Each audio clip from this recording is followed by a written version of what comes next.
8,000 बहुत हो गए। अपने ना 8,000 अपने ना 17,000 में तो बिज्जू में कथी निकल तोरा अब जे निकले। अरे बिज्जू में तो आगे निकल तो मान लिया कि 2,000 रुपया बिज्जू के लायक। अरे जे 2,000 दूर हम सुनू चाचा भाई तो अब तू अपने हिसाब में तो अपने भाई छोड़ दू हमरा नहीं लेबे के गाछ नहीं लेबै की करबै तो अब एता हम की करबै तो अपने हिसाब अपने अब की करब तो अहाँ तो एके बेर कहै छी आप सीधा 9,000 अहीं कहियौ 9,000 अहाँ के खाली ई गाछ के दाम है। हम अहाँ ने बुझै छी बेच के अबै छै ना तो अति बेर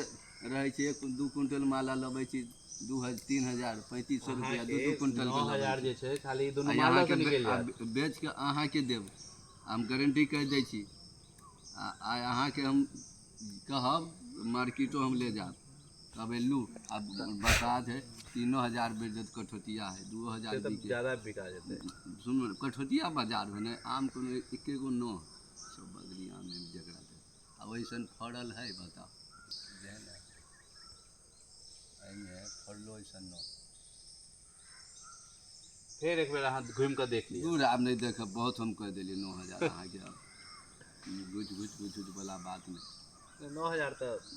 पोसेबे नहीं करतै तब तो नहीं दे दू लेबे वाला बहुत है 2 रुपया कलकतिया में कौन है 1 क्विंटल कलकतिया नहीं होते अब वो कौन है